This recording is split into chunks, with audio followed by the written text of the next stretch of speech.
नमस्कार, आप देख रहे हैं सबका हिसाब होगा। मैं हूं आपके साथ विवेक शांडिल्य। आम आदमी पार्टी के राज्यसभा सांसद संजय सिंह को शराब घोटाला मामले में ईडी ने कल गिरफ्तार किया था। इस गिरफ्तारी पर कल से ही सियासी घमासान मचा हुआ है। बीजेपी जहां इसे कट्टर भ्रष्टाचार करार देकर सियासी तपिश को बढ़ा रही है, तो वहीं आम आदमी पार्टी और दूसरे सियासी दल इसे बीजेपी की बौखलाहट बता रहे हैं और कह रहे हैं कि 2024 में हार के डर से यह कार्रवाई की गई है। संजय सिंह की गिरफ्तारी के बाद से सड़क पर संग्राम जारी है। मोदी सरकार के खिलाफ आम आदमी पार्टी के कार्यकर्ता झंडा बुलंद कर रहे हैं, जमकर विरोध कर रहे हैं, जबकि बीजेपी ये कह रही है कि मामला तो भ्रष्टाचार का है। ईडी ने पुख्ता सबूत मिलने के बाद ही संजय सिंह को गिरफ्तार किया है। यानी दिल्ली की सियासी लड़ाई कट्टर ईमानदार बनाम कट्टर भ्रष्टाचार वाली हो चुकी है।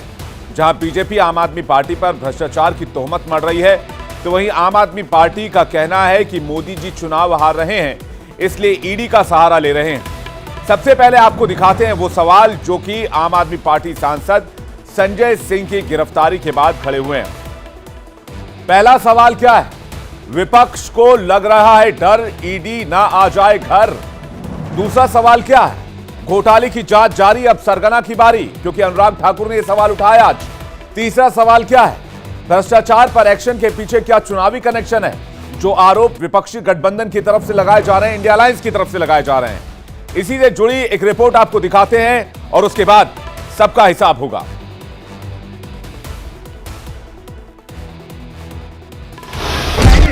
है मोदी जी का, हारेंगे मोदी जी चुनाव हार रहे हैं, इसलिए संजय जी आपकी आरोप के बारे में क्या कहना? शराब घोटाले में जो शर्मसार इनको होना पड़ा है, उप मुख्यमंत्री से लेकर बाकी भी जेल गए हैं, लेकिन अभी किंगपिन बाहर है। भाजपा के नेता कह रहे हैं ये तो अभी शुरुआत है, ये आगे तक जाएगी। मोदी सरकार भाई किसी पर भी कर लीजिए आप जांच, आप अरविंद केजरीवाल पे जांच कर लीजिए, मुझ पर कर लीजिए, राघव चड्ढा पे कर लीजिए, गोपाल राय पे कर लीजिए, आपको जिसको जेल में डालना है डाल लीजिए, लेकिन आप आम आदमी पार्टी का मुंह नहीं बंद कर सकते हैं। यह आम आदमी पार्टी का चरित्र है, सीना ठोक करके घोटाला करो। एक भी पैसा कहीं इनको मिला नहीं। इतने बताते हैं 1000 से ज़्यादा रेड हो चुकी, इतने लोगों को गिरफ्तार कर चुके हैं, कहीं कोई रिकवरी नहीं हुई है। और जब पकड़े जाओ तो उस पर राजनीति आरंभ हो। तो ऐसा लगता है कि एजेंसियों को सिर्फ कठपुतली बनाकर इस्तेमाल किया जा रहा है और राजनीति से प्रेरित है सारा एक्शन। पक्का इनका सरगना अरविंद केजरीवाल ही दिखते हैं और ये आंच उन तक जाएगी। संजय सिंह जिंदाबाद, अरे यहाँ तक कि फिल्मों के अभिनेताओं के घर भी कल परसों ईडी पहुँच गई, यहाँ पे क्यों नहीं पहुँची? यहाँ जो इतने बड़े घोटाले हुए हैं, इनके अधिकारियों के घर में क्यों नहीं पहुँची? इनके नेताओं के घर में क्यों नहीं पहुँची? तो अब सवाल यह है कि क्या सियासत इसके पीछे मुख्य मुद्दा है? आपने देखा संजय सिंह की गिरफ्तारी पर सियासत कैसे हो रही है, लेकिन सवाल यह भी कि आखिर संजय सिंह का नाम शराब घोटाला में आया कैसे? सीबीआई की चार्जशीट में दावा क्या किया गया है? आइए जानते हैं किन आरोपों के बिना पर संजय सिंह को कल गिरफ्तार किया गया। दिल्ली विधानसभा चुनाव के लिए फंड देने का आरोप है। सीएम केजरीवाल के घर पर भी संजय सिंह से मिलने का आरोप है। सरकारी गवाह दिनेश अरोड़ा ने संजय सिंह का नाम लिया है। संजय सिंह के जरिए सिसोदिया से मिलवाने का आरोप लगाया गया है। ये सीबीआई सोर्स में बता रहे हैं, सीबीआई की चार्जशीट में इस तरह की बातें की गई हैं और दिनेश अरोड़ा मुख्य आरोपी बन चुका है। दरअसल शराब घोटाले की चर्चा बहुत पहले से हो रही है। इस घोटाले पर तमाम एजेंसियां काम कर रही हैं, लेकिन इस पर सवाल उठे कैसे हैं, अब इसे आपको बताने की कोशिश करते हैं। दरअसल 17 नवंबर 2021 की बात है, जब नई आबकारी नीति लाई गई थी और तभी से पूरा फसाद शुरू हुआ। नई आबकारी नीति लॉन्च हुई, शराब सस्ती हुई, रिटेलर्स को डिस्काउंट देने में बात की गई, लाइसेंस में धांधली का आरोप लगा, चुनिंदा डीलर्स को फायदा पहुंचाने का आरोप लगा। जुलाई 2022 में एलजी ने मुख्य सचिव से रिपोर्ट तलब कर ली। रिपोर्ट के आधार पर सीबीआई जांच को मंजूरी दे दी गई। सितंबर 2022 में सीबीआई के बाद इसमें ईडी की एंट्री हो गई, क्योंकि पैसों के लेन देन और हेरफेर का मामला था। उसके बाद प्रवर्तन निदेशालय ने इस मामले में जांच शुरू की और पहली गिरफ्तारी मनीष सिसोदिया की हुई। बड़े नेताओं की अगर बात करें, और दूसरी गिरफ्तारी संजय सिंह की हो गई है। दिल्ली शराब घोटाले में लगातार कार्रवाई हो रही है। इस घोटाले की जांच सीबीआई और ईडी कर रही है, और इसी मामले में संजय सिंह को ईडी ने बुधवार को उनके घर पर छापेमारी के बाद गिरफ्तार कर लिया। मधुशाला घोटाले में अब तक क्या क्या हुआ है? 4 अक्टूबर 2023 को संजय सिंह को गिरफ्तार कर लिया गया। 26 फरवरी 2023 को मनीष सिसोदिया को गिरफ्तार कर लिया गया। और इसी मुद्दे पर आज हम करने वाले हैं सबका हिसाब। हमारे साथ मेहमानों की एक बड़ी लिस्ट सामने आई है। जो मेहमान हमारे साथ जुड़े हुए हैं, न्यूमा गुप्ता हमारे साथ जुड़ी हुई हैं, प्रवक्ता हैं बीजेपी की, स्वागत है आपका। अरुण यादव हमारे साथ जुड़े हुए हैं, प्रवक्ता हैं आरजेडी का, आपका भी स्वागत है। डॉक्टर विशाल मिश्रा हमारे साथ जुड़े हुए हैं, आपका स्वागत है, राजनीतिक विश्लेषक हैं आप। मनोज यादव प्रवक्ता समाजवादी पार्टी हमारे साथ जुड़ेंगे थोड़ी देर में, उनका भी स्वागत करेंगे। और अभिमन्यु माथुर हमारे साथ जुड़ेंगे, प्रवक्ता आम आदमी पार्टी की, हमारे साथ जुड़ गए, जो कि जिन्हें हम देख पा रहे हैं। शुरुआत इस वक्त मैं न्यूमा गुप्ता आपसे ही करता हूं, क्योंकि सबसे ज्यादा सवाल पूरे गठबंधन की तरफ से मौजूदा सरकार पर ही लगाए जा रहे हैं। सवाल ये सीधा पूछा जा रहा है कि 2024 में चुनाव में हार के डर से बड़े नेताओं को गिरफ्तार किया जा रहा है। संजय सिंह को तो इसलिए गिरफ्तार किया गया क्योंकि राज्यसभा में वो बीजेपी सरकार के खिलाफ लगातार बोल रहे थे, अंबानी अडानी का मसला उठा रहे थे, महिला आरक्षण में SC ST OBC की बात कर रहे थे, मणिपुर का मुद्दा उठा रहे थे। इसलिए मुंह बंद करवाने के लिए संजय सिंह को गिरफ्तार कर लिया गया। ये सीधा एलिगेशन आपके ऊपर है। तो ये सारे जो एलिगेशंस है, ये कोई भी आंसर नहीं करते हैं कि इनका जो रोल था शराब घोटाले का, ये क्या था। ईडी ने संजय सिंह की गिरफ्तारी मनी लॉन्ड्रिंग एक्ट के तहत की थी। उसमें दिनेश अरोड़ा जो अब गवाह बने, उन्होंने वेरी क्लियरली, जो आपने शुरुआत में आरोप लगाए थे कि उन्होंने मुलाकात कराई थी, रेस्टोरेंट में मुलाकात कराई थी, पैसे मांगे थे, अगर आप बोल रहे हो कि ये सब राजनीति के कारण है, ये इनकरेक्ट है, बिकॉज ये फैक्चुअल एविडेंस पे जाता है। यदि आप फर्दर जाओ, दिनेश अरोड़ा ने ये भी कहा है कि उन्होंने संजय सिंह की एक रेस्टोरेंट पे जब मुलाकात हुई थी 82 लाख के बंदोबस्त करने का बोला था कि आप करिए, इसकी आवश्यकता है हमारे आम आदमी पार्टी में। अब आप बोल रहे हो क्योंकि वो आवाज उठा रहे हैं and that is a counter back to accusation, ये तो गलत हो गया। ये स्पेसिफिक एलिगेशंस है, आप स्पेसिफिक एलिगेशंस का उत्तर दीजिए। अगर अरविंद केजरीवाल सामने आए और सब कुछ क्लियर कर दे, क्या उन्होंने दिनेश अरोड़ा के साथ मीटिंग करी, हाँ या ना? क्या उन्होंने उनसे पैसे लिए, हाँ या ना? क्या ये सच के सौदागर है, क्रांतिकारी है, या दिल्ली वालों को झूठ बोल रहे हैं? सब आके सामने स्पेसिफिक आंसर्स दीजिए ना। हर बारी ये बोलने की इन्होंने आवाज उठाई तो इनको अंदर कर रहे। और प्लीज अंडरस्टैंड, ये इन्वेस्टिगेशंस सारे इंडिपेंडेंट रेगुलेटरी अथॉरिटीज से हो रही है, उसके बाद उसका जुडिशियल पार्ट होता है, तो दिस इज अ प्रोसेस। पर ये हर बारी यही मैं सुन रही हूँ कि आप ये कह रहे हैं ये पॉलिटिकल वॉर हो रही है। ये पॉलिटिकल वॉर नहीं हो रही है, बिकॉज पॉलिटिकल फिगर इन्वॉल्व है। इसका ये मतलब नहीं है कि ये इसके कारण हो रहा है। तुमने अगर कुछ गलत किया, you have to be liable and accountable to it within the law. और यहाँ पे हमारी सोच है। बिल्कुल। और अभिनंदिता हमारे साथ आम आदमी पार्टी से जुड़ी हुई, उनके पास चलते हैं। अभिनंदिता, ये वॉर अगेंस्ट पॉलिटिकल पार्टीज या विपक्ष या फिर अपोजिशन नहीं है। बीजेपी कह रही है वॉर अगेंस्ट करप्शन है और इंडिपेंडेंट एजेंसीज के द्वारा जांच की जा रही है और जुडिशियल प्रोसेस को फॉलो किया जा रहा है।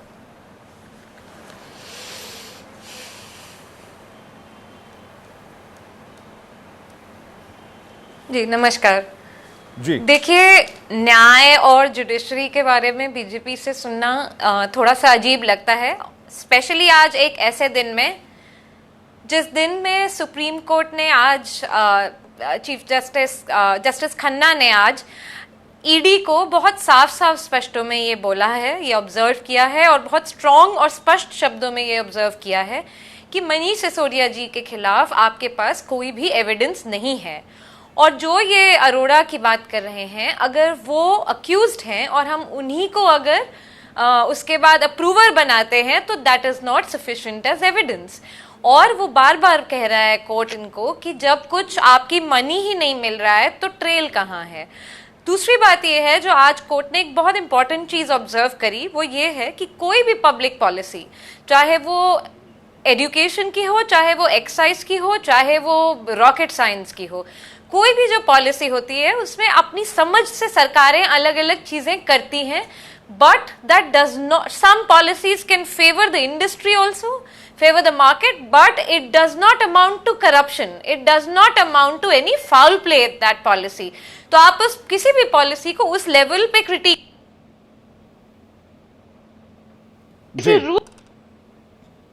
कोई ट्रांजैक्शन हुई है।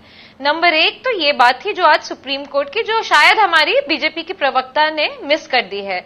दूसरी देखिए एक बात जो बहुत जरूरी है, और वो बात बहुत सिंपल तरीके से कहने की जरूरत है कि देश में जो आज माहौल है, जब हम कहीं भी जाते हैं, देश के आप किसी भी कॉर्नर पे जाते हैं और हम बताते भी हैं कि आम आदमी पार्टी से हम हैं, तो या नहीं भी बताते हैं तो लोग बड़े, जब ये किस्से कहानियां सुनते हैं तो ये सबको पता है कि भाई बीजेपी तो बहुत पावरफुल है, या तो आप उनके साथ शामिल हो जाइए, उनमें शामिल हो जाइए, मोदी जी आपको फिर अपने कैबिनेट में डाल देंगे, किसी स्टेट का मुख्यमंत्री बना देंगे, और अगर आप नहीं होते हैं तो चाहे आप जर्नलिस्ट हो, आप वकील हो, आप स्टूडेंट हो, आप किसान हो, या आप ऑपोजिशन पार्टी के नेता हो, वो आपको जेल में डाल देंगे। और ये बहुत केयरफुली एग्जाम्पल्स बनाए जा रहे हैं। देखिए 2 एग्जाम्पल खड़े किए मोदी जी ने हमारे सामने, एक उन प्रफुल्ल पटेल का, एक उन अजीत पवार का, जिन्हें वो मात्र 2 दिन पहले अक्यूज कर रहे थे हिनियस करप्शन के लिए, और उन्हें अगले दिन अपने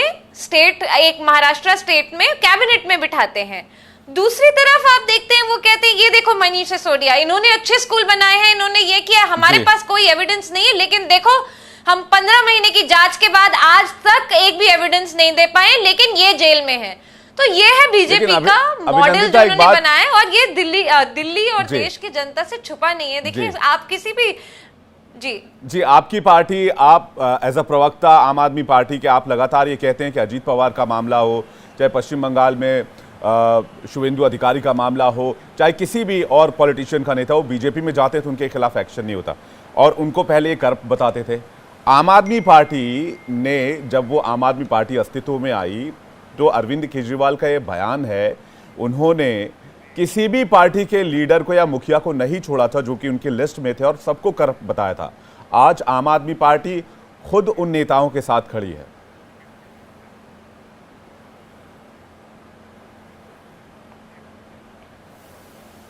जी, मैं आपके सवाल को समझती हूँ, और जो आप बोल रहे हैं वो शायद जनता भी जानना चाहती है, तो मैं इसको भी अपनी तरफ से ऑनेस्टली जवाब देती हूँ।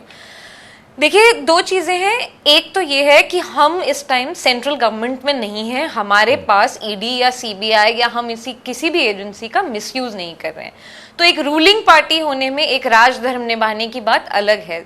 दूसरी बात यह है कि हमने बहुत क्लियरली, और इंडिया अलायंस के सभी लोगों ने बहुत क्लियरली ये बोला है कि हमारे पास इश्यूज के डिफरेंसेस हैं, हमारे पास इवन विचारधारा के डिफरेंसेस हैं, हमारे पास कई स्टेट्स में हम मतलब एक दूसरे से चुनाव लड़ते हैं, कई स्टेट्स में हम एक दूसरे को बहुत ज्यादा क्रिटिसाइज करते हैं, लेकिन in the larger interest of India, in the larger interest of our people, हम लोग इस टाइम, बहुत जरूरी है कि बीजेपी को हटाने के लिए सब लोग साथ आना चाहते हैं, क्योंकि आपस में तो निपट लेंगे, लेकिन बीजेपी अगर सबको एंटी नेशनल बना देता है और खुद देश को आज बेच रहा है, तो देश को कैसे बचाया जाए? तो यहाँ ये बहुत स्पष्ट है, और मैं बस यही आपको दोबारा कहना चाहूंगी कि वो बात जो मैंने की है राजधर्म की, कि वो अभी रूलिंग पार्टी में है, वो डिफरेंस है। जी, विशाल मिश्रा हमारे साथ जुड़े हुए राजनीतिक विश्लेषक, इसके बाद बाकी मेहमानों का रुख करेंगे। विशाल जी, लार्जर इंटरेस्ट किस बात का है? जो एक्शन हो रहा है, जो ईडी काम कर रही है, उसमें किसी का लार्जर इंटरेस्ट है, या फिर जो सवाल केंद्र सरकार पर उठाए जा रहे हैं उसमें किसी का इंटरेस्ट है? देखिए, मैं अपनी बात शुरू करने के पहले एक बात कहना चाहूँगा कि हम सभी लोग एटलीस्ट इस बात से तो परिचित ही हैं और सहमत भी हैं, प्रिंसिपल ऑफ नेचुरल जस्टिस, न्याय का प्राकृतिक सिद्धांत, प्राकृतिक न्याय का सिद्धांत क्या कहता है कि no one can be punished in bodily और गुड्स विदाउट बीइंग हर्ड, बिना किसी को सुने पनिश नहीं किया जा सकता। मेरा एक सवाल है कि इतने दिनों से ये मामला चल रहा है, प्रक्रिया चल रही है, अगर सब कुछ सही होता तो अब तक तो जांच भी, अब तक तो फैसला भी जो है छूट के लोग आ गए होते। जरूर कहीं ना कहीं कुछ प्रोसेस होगा, कुछ चीज़ें होंगी जो न्यायपालिका के सामने आ रही होंगी। और तब ये बात बार बार कहना कि नहीं हम कट्टर ईमानदार हैं, ईडी हमारे पीछे पड़ी है क्योंकि हम 2024 में इसका चुनाव है। आप मुझे बताइए कि 2018 में तो नहीं ये घटना घटी, क्योंकि 2018 में तो पॉलिसी आई नहीं थी शराब की। पॉलिसी जब बनेगी, जब मार्केट में आएगी, जब उसका भ्रष्टाचार का खुलासा होगा तब कार्रवाई होगी। और ये कह देना कि नहीं 2024 का चुनाव है, हमने गठबंधन बनाया है इसलिए सबको सारी एजेंसियां पीछे पड़ गई हैं। तो मैं पूछना चाहता हूं कि सारे भी विपक्षी नेताओं के जो है घर पे छापे पड़ रहे हैं? नहीं ना, उन्हीं पर पड़ रहे हैं जिन पर भ्रष्टाचार के आरोप हैं, इसलिए क्योंकि जीरो टॉलरेंस भ्रष्टाचार के खिलाफ आदरणीय प्रधानमंत्री जी ने लाल किले की प्राचीर से घोषणा की थी। आज आप देखिए ना, मैं सवाल कर रहा हूं कि साच को आंच क्या, जांच हो जाने दीजिए, लेकिन पहले से ही ये घोषित कर देना कि नहीं हम तो बहुत ईमानदार हैं। अभी आपने बहुत सही प्रश्न किया कि खुद सरकार में आने के लिए क्या बात कही गई थी, भ्रष्टाचार हम आएंगे, भ्रष्टाचार के खिलाफ, कहीं कोई भ्रष्टाचार करता है 1 2 3 4 कुछ नंबर दिया गया था, दबाइए, डायल करिए, किसी भी तरीके से भ्रष्टाचारी को किसी पद पर रहने का अधिकार नहीं। कौन कौन से नैतिक आदर्शवादी बातें की गई थी, आज कहां है वो सब? दिखना भी तो चाहिए। कितना दुर्भाग्य है आज की, आज हमें जिस मुद्दे पर चर्चा करना चाहिए, शिक्षा, रोजगार, आज हम शराब के घोटाले पर चर्चा कर रहे हैं। शराब मतलब आप कहां लेकर जाना चाहते हैं यूथ को? तो जरा सोचिए तो कितना विचारणीय प्रश्न है। ऊपर से जी आप ठीक है विशाल जी, आप बड़ी बात कह रहे हैं। आप कह रहे हैं कि क्या विपक्ष में शामिल सभी नेताओं पर कार्रवाई हो रही है? मैं इसका जवाब मनोज यादव जी से लेता हूं। विशाल जी, उसके बाद वापस आपके पास लौटता हूं। मनोज यादव जी, जिनके ऊपर चार्जेस हैं उनके ऊपर एक्शन लिया जा रहा है, जांच की जा रही है, सारे नेताओं पर जांच नहीं हो रही, तो क्या फिर किसी एक नेता के खिलाफ अगर करप्शन के चार्जेस है तो उसमें जांच नहीं होनी चाहिए? अगर कार्रवाई होगी तो पूरे विपक्ष पर क्या इसको ऐसे लिया जाएगा कि पूरे विपक्ष को दबाने की कोशिश की जा रही है? अगर इस तरह की मंशा होती तो अखिलेश यादव के घर पर रेड हो रहा होता, शरद पवार के घर रेड हो रहा होता, और भी बहुत सारे से बड़े बड़े नेता हैं। बिल्कुल सही आपने कहा कि जांच हो रही है, कार्रवाई नहीं हो रही है। और कार्रवाई क्यों नहीं हो रही है? ये माननीय सुप्रीम कोर्ट ने बताया कि आप सिर्फ और सिर्फ द्वैसवश काम कर रहे हैं। आपके पास ना कोई सबूत है, ना कोई तथ्य है। वहां बैठे आपके आका ने कहा सू, तो टॉमी सू हो गया, टॉमी चला गया, टॉमी गिरफ्तार कर लाया। मैं इस शब्द का इसलिए इस्तेमाल कर रहा हूं क्योंकि जिस संस्था की क्रेडिबिलिटी पे माननीय सुप्रीम कोर्ट आवाज उठा दें और उस पर सवालिया निशान खड़ा कर दें, तो वो टॉमी ही रह गया, वो एजेंसी नहीं रह गई, वो संस्था नहीं रह गई। क्या है कन्वर्जन रेशियो, ये आपको भी पता है, मुझे भी पता है। और आखिर अगर सब कुछ सरकार के पास है तो उठा के गिरफ्तारी किए, उठा के जेल में बंद कर दो और सजा करा दो। फास्ट ट्रैक है ही है, भ्रष्टाचार से लड़ने की क्षमता है ही है, काला धन पकड़ने की क्षमता है ही है। अगर फिर भी नहीं कर पा रहा, ना कोर्ट के सामने कोई चीज स्पष्ट और निर्णायक लेके जा पा रही है, ईडी हो, सीबीआई हो, और ना ही सरकार, आप सिर्फ ये बताना चाहते हैं कि ये सारे जितने विपक्ष के लोग चोर हैं, तो मैं आज एक नया शब्द इजाद करता हूं। बीजेपी का फुल फॉर्म है भ्रष्टाचार में जमी पार्टी, भ्रष्टाचार में जन्मी पार्टी, भ्रष्टाचार में ही जीती पार्टी। बीजेपी से बड़ा भ्रष्टाचार इस देश में किसी राजनीतिक दल ने नहीं किया। ये मैं बड़ी साफ गोई से आपके चैनल पे कह रहा हूं। और अगर जांच करना है, ये ईडी सीबीआई इधर उधर पता नहीं क्यों टॉमी को भेज देते हैं मोदी जी, बीजेपी के नेताओं पे भेजो जो 10 साल से सत्ता की मलाई खा रहे हैं। सबूत नहीं, अभाव ही नहीं रहेगा, सारा स्पेस मिल जाएगा, चाहे वो धन के रूप में हो, चाहे सुनहरे धन के रूप में हो, सब कुछ मिल जाएगा। लेकिन पता नहीं क्यों ईडी की क्रेडिबिलिटी खराब करने पे तुले हुए हैं चाणक्य महोदय और प्रधानमंत्री जी। क्या दिक्कत है भाई, क्यों उस संस्था की क्रेडिबिलिटी को खराब कर रहे हो? ठीक है, मैं इसका जवाब नियोमा से मैं इसका जवाब ले लेता हूं, और मुझे लगता है कि आपके सवालों को प्रॉपर उन्होंने सुना होगा और बीजेपी की प्रवक्ता वो आपके सवालों का जवाब बेहतर दे पाएंगे। और जिस तरह से आप केंद्रीय एजेंसी के लिए टॉमी शब्द का इस्तेमाल कर रहे हैं, मुझे लगता है उस पर भी उनको आंसर करना चाहिए। नियोमा, आपका जवाब। उसके बाद मैं अरुण जी आपके पास आ रहा हूं, चूंकि आपका कनेक्शन कट गया था, दोबारा से भी एक कनेक्ट किया हमने अरुण जी को, जो कि आरजेडी के स्पोक पर्सन। लेकिन पहले नियोमा जी आपका जवाब। पहले तो ये जो शराब घोटाला है, इसमें स्पेसिफिक एक्यूजेशंस हैं। एक तो जो है कि 2.5-12% से इन्होंने किस प्रकार से इंक्रीज किया था, होलसेल से प्राइवेट क्यों दिया था, ब्लैक लिस्टेड कंपनीज को फिर री इंट्रोड्यूस क्यों किया था, ड्यूरिंग कोविड वेवर्स को क्यों अप्लाई किया था, जो कोविड टाइम पे we should have focused hospitalisation में हम लोग लेकर पे कर रहे थे। नंबर 1 नियम आपको रोकना चाहेंगे, इस वक्त एक ब्रेकिंग न्यूज मिल रही है। संजय सिंह के ईडी को रिमांड दी गई है, 7 दिन की रिमांड दी गई है ईडी को।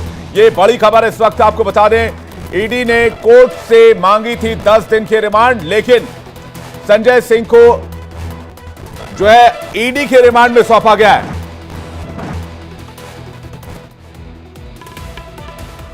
तो इस वक्त की बड़ी खबर आपको बता रहे हैं, संजय सिंह को 5 दिन के रिमांड पर भेजा गया है। 5 दिन की रिमांड दी गई है, 10 दिन की रिमांड मांगी गई थी, लेकिन 5 दिन की रिमांड ईडी को मिली है इस मामले में पूछताछ करने के लिए। कोर्ट ने संजय सिंह को ईडी के रिमांड में दे दिया है। पहले 10 दिन की रिमांड मांगी गई थी, लेकिन 5 दिन की रिमांड दी गई है। ईडी ने कोर्ट से 10 दिन की रिमांड मांगी थी। अब इस केस में संजय सिंह से आगे ईडी कस्टडी में लेकर पूछताछ करेगी। ईडी जानना चाह रही थी कि संजय सिंह के सीडीआर, संजय सिंह से बातचीत और संजय सिंह से पूछताछ बहुत जरूरी है, इसलिए उनके रिमांड चाहिए। और इसी बिना पर संजय सिंह को 5 दिन की रिमांड पर भेजा गया है। 10 अक्टूबर तक रिमांड में भेजा गया है। 10 अक्टूबर तक दोबारा पेशी कराई जाएगी ईडी की तरफ से। उसके बाद देखना होगा कि ईडी का रुख क्या रहता है, क्या दलील रखते हैं। लेकिन इस बीच बड़ी खबर, बड़ा अपडेट, संजय सिंह को 5 दिन के रिमांड में भेज दिया गया है। वापस डिबेट में लौटते हैं और नियमा आपका जवाब आप पूरा कीजिए। जो शराब घोटाले में मेजर प्रॉब्लम थी कि एक तो 2.5% से 12% इन्होंने किया था, होलसेल को प्राइवेट क्यों बदला बदली किया था, we don't know. Blacklisted companies को फिर से एंट्री में डाला था, बहुत सारे वेवर्स थे, there were promotions like buy one get one free. जब कोविड टाइम में हमको हॉस्पिटल्स में फोकस करना चाहिए था, we were focusing on liquor, number 1, ठीक है।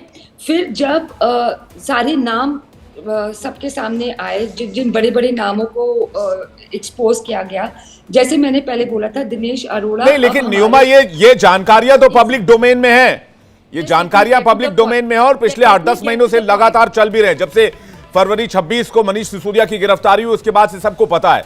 लेकिन आज अनुराग ठाकुर ने एक बहुत बड़ी बात कही, उन्होंने कहा कि किंगपिन अभी भी बाहर है, इसके मायने क्या है। सत्येंद्र जैन यही बात, माफ कीजिएगा, सत्येंद्र जैन नहीं, आम आदमी पार्टी के एक और नेता है जो आज यही बात संजय सिंह के घर के बाहर कह रहे थे कि अभी और बड़ी गिरफ्तारियां होंगी। बीजेपी के लोग ये ऐलानियां कह रहे हैं।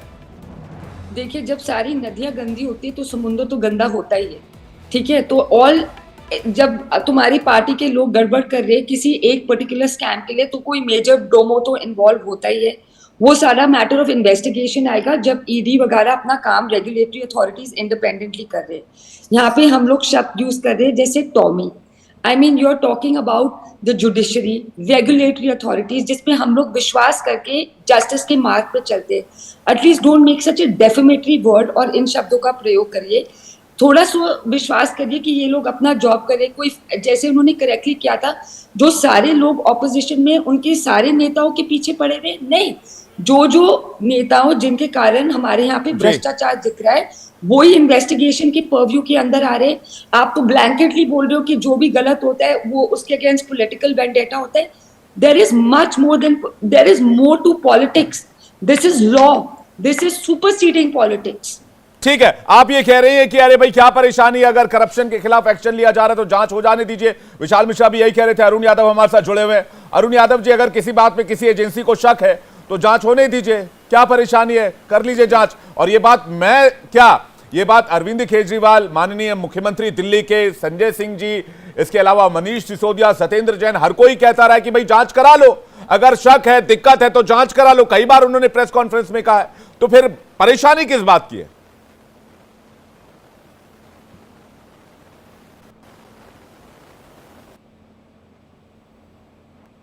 कहाँ है? हमारे आदरणीय नेता तेजस्वी यादव जी ने भी तो कहा हमारे घर में दफ्तर ही खोल लो, क्या दिक्कत है?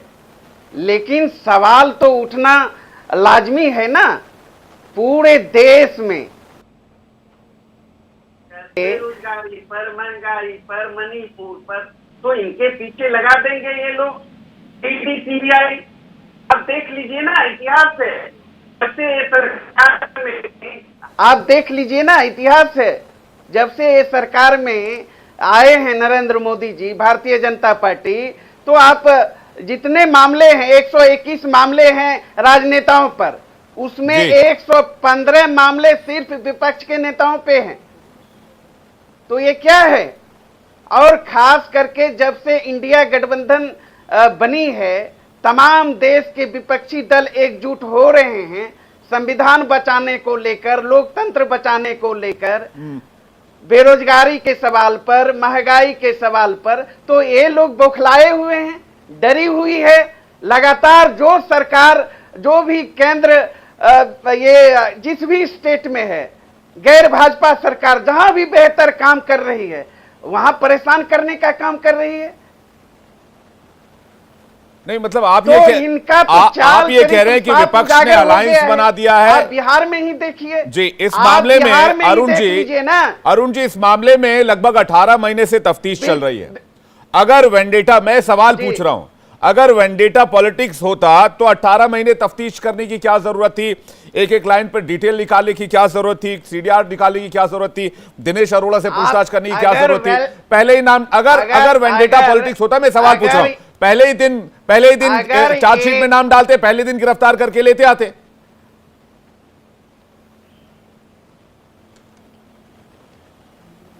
ये बताइए, अगर वेंडेटा पॉलिटिक्स नहीं है जी, तो बताइए कितने भाजपाई नेता सब के सब दूध के धुले हैं? झारखंड वहां हेमंत सोरेन के ऊपर कार्रवाई कर रहे हैं, बंगाल में वही स्थिति है, बिहार में यही स्थिति है, पंजाब में वही स्थिति है, दिल्ली में यही स्थिति। इनके जितने विरोधी हैं सब भ्रष्ट, इनके साथ जितने भ्रष्टाचारी मिल रहे हैं वो दूध के धुले हो जाते हैं, नमो वॉशिंग पाउडर में एकदम साफ चकाचक हो जाते हैं। अब तो ये तो बताइए। ठीक है, मैं जवाब लेता हूं। डॉक्टर विशाल मिश्रा वेट कर रहे हैं, उसके बाद अभिनंदिता मैं आपके पास आ रहा हूं, फिर मनोज जी आपके पास आऊंगा। महागठबंधन की सरकार बनी। ठीक है, मैं आपका सवाल मैं समझ गया, मैं डॉक्टर विशाल मिश्रा से पूछ लेता हूं। विशाल मिश्रा जी, झारखंड में हेमंत सोरेन परेशान, जो कि वहां के सीएम है, ममता बनर्जी और उनके उससे जुड़े नेताओं को पश्चिम बंगाल में परेशान किया जा रहा है, बाकी के जो नेता हैं उनको भी अलग अलग स्टेट में जहां पर नॉन बीजेपी गवर्नमेंट है, नॉन एनडीए गवर्नमेंट है, वहां पर भी परेशान करने की कोशिश की जा रही है। इस सवाल का जवाब कैसे देंगे डॉक्टर विशाल मिश्रा जी? देखिए, आपके सवाल का जवाब दूं उससे पहले एक थोड़ी सी मेरी व्यक्तिगत आपत्ति है कि जिस प्रकार से अभी यहाँ पर कुछ संस्थाओं के लिए कुछ शब्दों का उपयोग किया गया, वो मुझे लगता है कि सार्वजनिक मंच पर और प्लेटफॉर्म पर इस प्रकार के शब्दों का प्रयोग सर्वथा अनुचित है। पहली बात। दूसरी बात यह है, सुन लीजिए मान्यवर, दूसरी बात यह है कि यहाँ पे बार बार आपत्ति विपक्षी गठबंधन और उसको इंडिया जो बोला जा रहा है उस पर भी मेरी आपत्ति है। वो I.N.D.I.A है। आप भारत के मानस का प्रतिनिधित्व नहीं करते कि आप पूरे भारत के 140 करोड़ के लोगों का प्रतिनिधित्व करते हो, तो आप कृपया उसको जो नाम है वही बोला जाए। तीसरी बात, आप मुझे ये बता, मैंने आपसे आपके प्रश्न का उत्तर मैं एक प्रश्न पूछ कर देता हूं। आपने कहा कि क्या जितने गैर भाजपा शासित प्रदेश हैं वहां के लोगों को परेशान करने के लिए ईडी का उपयोग किया जा रहा है, आपका यह प्रश्न था। मेरा उस प्रश्न के उत्तर के बदले में प्रश्न यह है कि मान्यवर हमको उंगलियों पर गिनकर बताइए कि कितने लोगों पर कार्रवाई की जा रही है। क्या वो सारे के सारे सारी पार्टियों के सारे विपक्षी नेता हैं? कन्विक्शन रेट ईडी का कितना परसेंट है? 95% कन्विक्शन रेट है। और मानव न्यायपालिका और कानून और संविधान देश संविधान से चलता है, नहीं देश संविधान से चलता है। अब आप मुझे ये बताइए, जब जांच होगी, तो एक सीधा सा सवाल, जांच से आपत्ति कब? आज जांच होने दीजिए। आपको तो कहना चाहिए कि हम जांच में सहयोग के लिए तैयार हैं, लेकिन नहीं, पहले दिन से ये कहना कि नहीं हम कट्टर ईमानदार। आप मुझे बताइए, आप टिप्पणी कर रहे थे, न्यायालय की टिप्पणी का जिक्र किया जा रहा था यहाँ पे। अभी न्यायालय की टिप्पणी जब जुलाई में आई थी रैपिड रेल प्रोजेक्ट को लेके, जरा उस टिप्पणी की भी चर्चा कर लीजिए। क्या कहा था न्यायपालिका ने? कथनी और करनी में अंतर नहीं होना चाहिए। खुद आप लोगों की लिस्ट निकालते हैं, ये लिस्ट है पूरी भ्रष्टाचारियों की, मैं इस पर कार्रवाई करूंगा। और जब भ्रष्टाचार पर कार्रवाई होती है तो कहा जाता है विपक्षी गठबंधन पर कार्रवाई हो रही है, डर से कार्रवाई हो रही है। आप जो कंपनियां ब्लैक लिस्टेड हैं, जो तमाम प्रश्न उठाए जा रहे हैं, कमीशन बढ़ रहा है, ऑडिट में घाटा दिखाया जा रहा है, उसके बाद खुद ही पॉलिसी बनती है, खुद ही पॉलिसी वापस होती है। भारतीय जनता पार्टी ने कहा था कि पॉलिसी बना लो, और फिर भारतीय जनता पार्टी ने कहा था कमीशन बढ़ा लो, ब्लैक लिस्टेड कंपनियों को डाल दो। क्यों, मतलब ये मिथ्या आरोप क्यों? जो सार्वजनिक स्थानों पर या पब्लिक डोमेन में जो डाटा उपलब्ध है उस पर तो चर्चा करेंगे ना आप। बाकी वो मामला सब जुडिस है, न्यायपालिका के अंदर है, लेकिन जो मार्केट में है, जिस पर जो रोज डिबेट चल रही है, तो इसलिए इस प्रकार के आरोप नहीं लगाए जाने चाहिए। हाँ, आप भारतीय जनता पार्टी के लोगों पर कार्रवाई नहीं हुई है, आपके पास लिस्ट है, मैं आपको लिस्ट गिना देता हूं कि कितने लोगों में जो भारतीय जनता पार्टी के नेता थे या इस प्रकार के आरोप में थे या उन पर आरोप थे, कार्रवाई हुई है। तो एक तरफा बयानबाजी नहीं होती राजनीति में, और राजनीति में राजनीतिक शुचिता बहुत जरूरी है आज की डेट में, क्योंकि सारी चीजें पब्लिक डोमेन में होती हैं। तो ऐसे में ये कह देना कि हमने सवाल उठाया, हमने ये प्रश्न उठाया, इसलिए कार्रवाई हुई, हमने गठबंधन बना लिया है, उसका डर आ गया है, ठीक है, इसके अंदर कितना डर है वो दिख रहा है। ठीक है, अभिनंदिता आंसर करना चाह रही है। अभिनंदिता,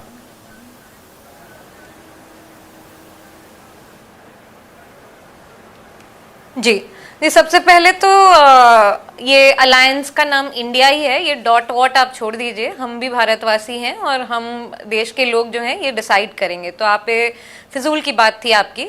दूसरी बात ये है कि जो आप बोल रहे हैं कि ईडी का 95% कन्विक्शन रेट है, क्या आप वाकई में ये बोल रहे हैं? क्योंकि जहां तक कि डेटा है वहां तक ये है कि लगभग अगर 6000 केसेस हुए तो उसमें से 25 के कन्विक्शंस हुए हैं, तो इस तरीके से 25 के क्लोजर हुए हैं। तो इस तरह से आप एक तो फॉल्स इन्फॉर्मेशन को फैलाना ठीक नहीं है। मेरे को समझ आता है द स्पिरिट, जो बीजेपी के सपोर्टर्स होते हैं जो मोदी जी के, उनका जो स्पिरिट है, एक अलग सा एक्साइटमेंट आप में, आपकी भी बात में लगा हमें, लेकिन वो जो एक्साइटमेंट है उससे फैक्ट्स प्रूव नहीं होते। ये कोई हमारी कोई आपस की इस पैनल की लड़ाई नहीं है, ये लड़ाई जो है। अभिनंदिता, आप जवाब पूरा कीजिएगा। सोमनाथ भारती को एक बार सुन लेते हैं, वो कुछ कह रहे हैं। बहुत दुर्भाग्य है कि इस प्रकार की हरकतें मोदी सरकार अपने राजनीतिक प्रतिद्वंदियों के खिलाफ ले रही है। हताशा की स्थिति है, निराशा की स्थिति है। ये दिनेश अरोड़ा का स्टेटमेंट कई बार हो चुका, एक भी बार, इनफैक्ट ये ऑन रिकॉर्ड है, आज संजय जी ने कोर्ट के अंदर भी ये बात कही कि कभी भी उनका नाम नहीं आया, और 1 अगस्त को जब उसको बेल मिल जाता है तो 14 अगस्त को वो नाम लेता है, जब वो अप्रूवर बन जाता है तो नाम लेता है। तो पहला जो को एक्यूज्ड है आपका, उसके स्टेटमेंट की कितनी महत्ता है ये माननीय उच्चतम न्यायालय भी देख रहा है और माननीय न्यायालय ने भी आज देखा। ये वो शख्स है संजय सिंह जिसने की आंख में आंख डाल करके मोदी जी के बात की। मणिपुर पे जब सवाल पूछा तो संजय सिंह ने पूछा, दिल्ली की जनता के हक को जब मारा गया तो संजय सिंह ने सवाल पूछा। तो सोमनाथ भारती को सुन रहे थे, वो एक बार फिर से वही बातें दोहरा रहे थे जो कल से आम आदमी पार्टी के नेता एलिगेशंस लगा रहे हैं। अभिनंदिता, आपका जवाब पूरा कीजिए, उसके बाद मैं नियोमा जी के पास जा रहा हूं। अभिनंदिता,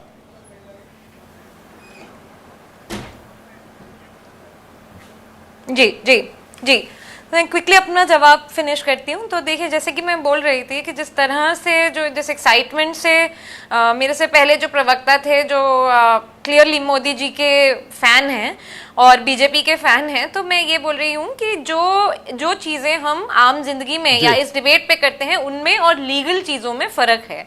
आपको क्या लगता है कि अगर ऐसा नहीं होता तो आज इतने सीनियर जज सुप्रीम कोर्ट के जो ईडी को झाड़ रहे थे और ये बोल रहे थे कि भाई 15 महीने हो गए हैं, तुम किस एविडेंस की बात कर रहे हो, वो एविडेंस आखिर है कहाँ, वो एविडेंस आखिर हमारे सामने लाएं। तो ये सारी चीजें जो हैं ये सब लोग गलत बोल रहे हैं। मैं कहती हूँ पूरा इंडिया गलत है, एक बीजेपी और उनके भक्त ठीक हैं। ये ऐसे नहीं होता है। आप देखिए, एक के बाद एक ये स्टेट्स में हार रहे हैं। अभी कर्नाटका में हारे थे, दिल्ली ये लोग जीत नहीं पाते आम आदमी पार्टी के सामने, और कई स्टेट्स में हार रहे हैं। और जो 4 बड़े चुनाव अभी आ रहे हैं वहां पे बीजेपी की हालत जो है वो टाइट है। अनफॉर्चुनेटली बीजेपी ये भूल रही है कि इस देश ने बहुत सालों से चुनाव देखे हैं। तो जब कोई एक दबंग पार्टी लूज होने की उस पर आती है तो एक बौखलाहट जो है, एक चिड़चिड़ाहट जो है, एक गुस्सा जो है, जहां राजधर्म का तो नामो निशान नहीं है। और ये बहुत इंपॉर्टेंट है ये याद करना कि क्या अगर आज अटल बिहारी वाजपेयी जी होते तो वो इसे अलाउ करते? क्या अगर आज अटल बिहारी वाजपेयी जी होते तो दिल्ली की जनता के साथ जो नाइंसाफी की गई है वो होने देते? नहीं। ये एक अलग एरा है, ये एक अलग एरा है पॉलिटिक्स का, जो बीजेपी की आज की बीजेपी जो कर रही है, जो एक मैं कह रही हूँ जहां हमारी रेसलर बेटियां जो है वो वहां बैठ के प्रोटेस्ट कर रही हैं एक हिनियस क्राइम के बारे में। अभिनंदिता, इसमें एक इम्पोर्टेंट क्वेश्चन ये है, पार्लियामेंट की ओपनिंग में हमारी प्रेसिडेंट को नहीं बुलाया जाता है। आप ये देखिए कि ये, मैं अभिनंदिता एक इम्पोर्टेंट क्वेश्चन उठाना चाह रहा हूं, वो ये है कि अगर दिल्ली में आबकारी तथाकथित आबकारी घोटाले की बात हो रही, तथाकथित इसलिए कह रहा हूं क्योंकि इस मामले में अभी भी जांच चल रही है, इसमें इन्वेस्टिगेशन चल रही है, ईडी सीबीआई दोनों इस मामले में जांच चल रही है, कर रही है। मेरा सवाल यह है कि क्या इस मुद्दे पर सिर्फ करप्शन की बात ना करके इसमें मणिपुर लाना, इसमें देश भर में तमाम जो रेड जोन है उनको लाना, इसके अलावा बाकी और मुद्दों को लाना, दिल्ली में रेसलर्स बेटियां जो बैठी थी अपने इंसाफ के लिए उनको लाना, ये इन तमाम मुद्दों को ऐड करना, इससे साफ जाहिर नहीं होता कि ये पॉलिटिसाइज करने के लिए ही ऐसा किया जा रहा है? क्या किसी ऐसे मामले को जानबूझकर ग्लोरीफाई नहीं किया जा रहा है? मनीष सिसोदिया जब जा रहे थे तब भी हमने देखा था किस तरह से एक रोड शो की तरह तस्वीर देखने को मिली थी। नहीं देखिए, आज कल की तस्वीर आप देख लीजिए, जब संजय सिंह जा रहे थे तब।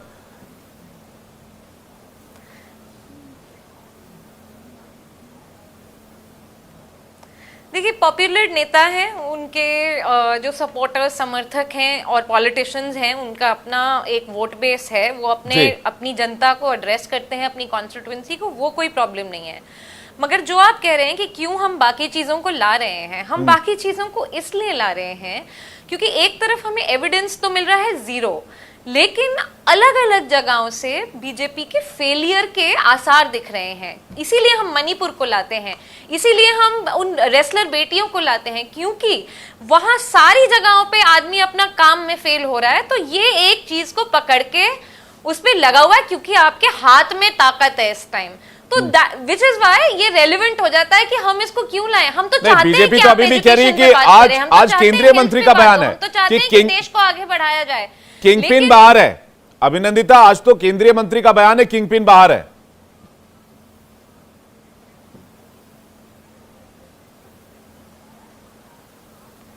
देखिए, जो केंद्रीय मंत्री का जो बयान है वो तो पता ही है, हमें पता है कि ये लोग टारगेट करना चाहते हैं, हमें पता है कि ये लोग आम आदमी पार्टी का एकदम से आम आदमी पार्टी को डे 1 से खत्म करना चाहते हैं और परेशान है हमसे। तो उनके जो ये रैंडम ये हैं जो एक्यूजेशंस हैं, वो तो मतलब दे आर नॉट सरप्राइजिंग, है ना।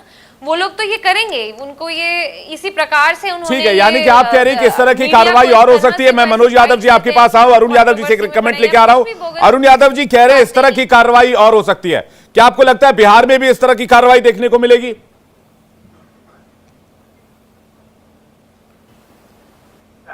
क्योंकि ये बौखलाहट है, सत्ता जाने वाली है, बौखलाहट सारी कार्रवाई कर रहे हैं ये लोग। क्योंकि जो वादे जनता से किए थे, नौजवानों को प्रत्येक वर्ष 2 करोड़ नौकरी देंगे, महंगाई कम करेंगे, 15 लाख रुपया देंगे प्रत्येक व्यक्ति के खाते में, विदेशों से काला धन लाएंगे, तो किया नहीं। क्या किस मुंह से जाएंगे जनता के बीच? भावनात्मक मुद्दे तो अब चलेंगे नहीं, धर्म की राजनीति तो अब चलेगी नहीं। अब तो जनता पूछ रही है महंगाई क्यों नहीं कम हुआ, नौजवानों को रोजगार क्यों नहीं मिला, किसानों की आय 2 गुनी क्यों नहीं हुई 2022 तो ये मुद्दे विपक्ष के एक तरफ हैं, ये मुद्दे विपक्ष के एक तरफ हैं, लेकिन करप्शन पर कार्रवाई मुद्दा कैसे हो सकता है? मैं जा रहा हूं मनोज यादव जी के पास। मनोज यादव जी, आप रोजगार का मुद्दा, बेरोजगारी का मुद्दा, शिक्षा का मुद्दा, बाकी सारे तमाम मुद्दे हैं बकौल विपक्ष, तो फिर करप्शन पर कार्रवाई विपक्ष का मुद्दा हो सकता है क्या? भाजपा के साथ अगर अजित पवार जी साथ हो गए तो वो दूध के धुले हो गए। ठीक है, मैं मनोज यादव जी से जवाब ले रहा हूं, उसके बाद मैं नियम आपके पास आ रहा हूं जी। मैं किसी भी मुद्दे पे अलग नहीं जाऊंगा। अगर ये घोटाले का मामला है तो घोटाले पे बात करूंगा, ईडी पे बात करूंगा। अगर ईडी कहती है कि शराब घोटाला हुआ, करोड़ों, हजारों करोड़, सैकड़ों करोड़ का, तो पैसा कहाँ है? एक मनीष सिसोदिया के घर मिला कि नहीं मिला, एक बताए, ईडी बताए, क्योंकि वही जांच कर रही है। संजय सिंह के यहाँ मिला कि नहीं मिला, या जितने भी एक्यूज उसमें पकड़े गए उनके यहाँ कुछ मिला कि नहीं मिला। चलो पैसा नहीं मिला, प्रॉपर्टी मिली होगी, कुछ नया प्रॉपर्टी खरीदा होगा इन नेताओं ने।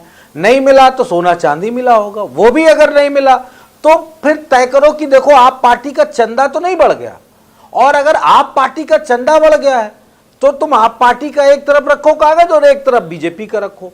देखो वो कितना कितना चंदा किस पार्टी को आया है, कहां से आया, भ्रष्टाचार से आया है कि बिना भ्रष्टाचार किया। मैं एक बड़ा उदाहरण आपको विवेक जी बताता हूं जी। एक बैंक है, सहकारिता बैंक है गुजरात का। जब नोटबंदी हुई तो इस दुनिया के किसी भी ब्रांच, मतलब माफ करना, भारत के किसी भी बैंक के ब्रांच में इतना पैसा नहीं जमा हुआ जितना उस सहकारिता बैंक के ब्रांच में पैसा जमा हुआ। पता है उसका चेयरमैन कौन है? वही चाणक्य जी, अमित शाह जी, विश्वसनीय right hand of Narendra Modi. कहां से वो पैसा आया, किसका पैसा है वो? क्या ईडी ने कभी पता करने का कोशिश किया क्या? कब करोगे भैया?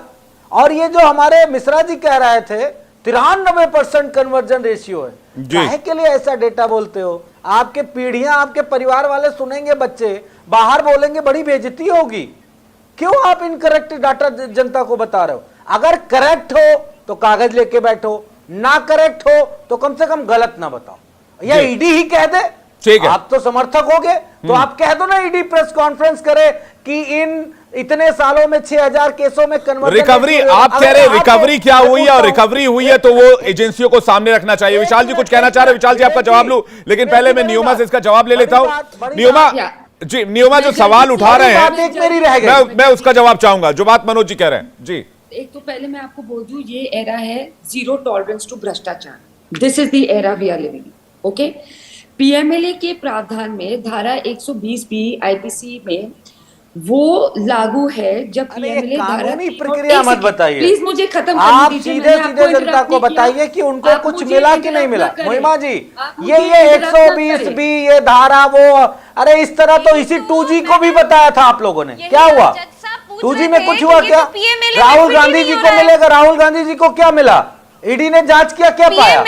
उनके जीजा जी रॉबर्ट वाड्रा क्या ईडी ने जांच किया, क्या मिला? आप जो लोग कुछ मिला बताओ ना जी। देखिए आप लोग बता क्या रहे हो, बताना क्या चाहते हो? आप जो लोग वोट कर रही हैं, जनता को सिर्फ कंफ्यूज कर रहे हो, पूछ रहे हैं, लगातार जनता को कंफ्यूज कर रहे हो।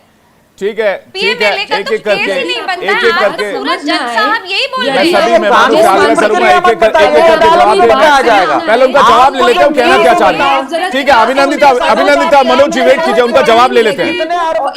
उनका अभिनंदिता जी और मनोज जी उनका जवाब ले लेते हैं, सुन लेते हैं उनका पक्ष क्या है। बोलिए नियोमा जी। हाँ प्लीज, और अगर मैं आपको इंटरप्ट नहीं कर रही हूँ, मेरी आपसे विनती है आप भी ना इंटरप्ट करें। इट्स बेसिक कर्टसी, शायद आप उसके साथ ज्यादा वो नहीं है acquainted to। irrespective, according to the sections, अगर आप मेन बेनिफिशियरी नहीं हो बट उसमें को कॉन्स्पिरेटर हो, इस भाषा में आपको समझ आ रही है, शायद इससे आपको थोड़ी सरलता होगी। अगर आप को कॉन्स्पिरेटर हो, you are liable within the framework of law. That means यदि आपको मेन बेनिफिट नहीं मिल रहा पर उसके आसपास भी आप घूम रहे, I am making it very easy for them, तभी भी आप इसके फ्रेमवर्क में हैं। Second thing, when it comes to evidence, March 2023 CBI order में लिखा गया है, मनीष सिसोदिया को बेल रिजेक्ट जब की गई थी, the payment kickbacks about 90 to 100 crores was meant for him meaning Manish Sisodia and other colleagues in the GNCD, 20-30 crores were routed to the co-accused। जब एविडेंस हो, रेगुलेटर्स अपना काम कर रहे, तब आप ये मत बोलिए कि हमें ये ठीक है, ये तो बहुत बारीक पहलू है और ये मुझे लगता है कि इसकी जानकारी लगातार पब्लिक डोमेन में नहीं होगा। मैं आपसे वो आखिरी सवाल लेना चाहता हूं कि जो अनुराग ठाकुर आज कह रहे थे कि किंगपिन बाहर, वो किंगपिन कौन है और किसके बारे में कह रहे हैं अनुराग ठाकुर? ये जो टेक्निकल पहलू, ये जो टेक्निकल मैं अभिनंदिता आपके पास आ रहा हूँ, एक सेकंड दीजिएगा, एक सेकंड दे दीजिए, मैं एक सेकंड आया आपके पास, मैं नियोमा से एक सवाल ले लूं। नियोमा जी इसका जवाब दे दीजिएगा जो बयान अनुराग ठाकुर जी का आया आज। मैंने आपको क्लियरली बोला, जब सारी नदियां गंदी होती है तो समुद्र गंदा होता है।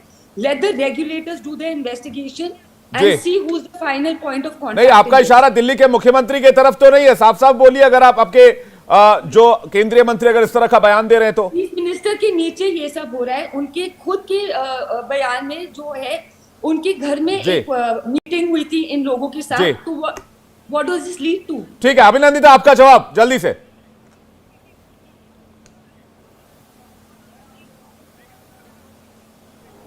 जी देखिए, बहुत इंपॉर्टेंट है ये समझना। I mean thank you madam for enlightening us. You might think that we are absolutely unaware of how the law works. Unfortunately, that is not the case. Now you please give a moment and listen to what I'm saying carefully.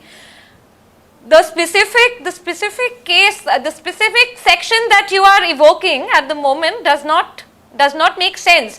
जो आपने बड़ी technical बात को बड़ी मुश्किल से, आप intellectual हैं, आपने बड़ी मुश्किल से बताने की कोशिश की है सिंपल भाषा में। आज जज साहब ने ये कहा है जी कि कॉन्स्पिरेसी तो जब होगी, कॉन्स्पिरेसी की बात तब आती है जब क्राइम एस्टैब्लिश किया गया हो। Where is the crime? यही तो पूछ रहे हैं कि क्राइम कहाँ है। आप क्राइम एस्टैब्लिश नहीं कर पा रहे हैं, आप कॉन्स्पिरेसी की क्या बात कर रहे हैं? और वो बार बार यही बोल रहे हैं कि पीएमएलए में आप ये एस्टैब्लिश कर ही नहीं सकते। ठीक है, मुझे लगता है कि इस मामले में देखना होगा कि ईडी को उनकी जांच में क्या मिलता है। फिलहाल चार्जशीट सामने आई, जब एविडेंसेस रखे जाएंगे उस एविडेंस के ऊपर सबकी नजर होगी। अभिनंदन बहुत बहुत शुक्रिया, नियमा, डॉक्टर विशाल आपका बहुत बहुत शुक्रिया, और मनोज जी आपका बहुत बहुत शुक्रिया इस डिबेट में हिस्सा लेने के लिए और अपना कीमती वक्त हमें देने के लिए। वक्त एक ब्रेक का है, ब्रेक के बाद खबरें लगातार जारी हैं, फौरन लौट रहे हैं, देखते रहिए इंडिया डेली लाइव।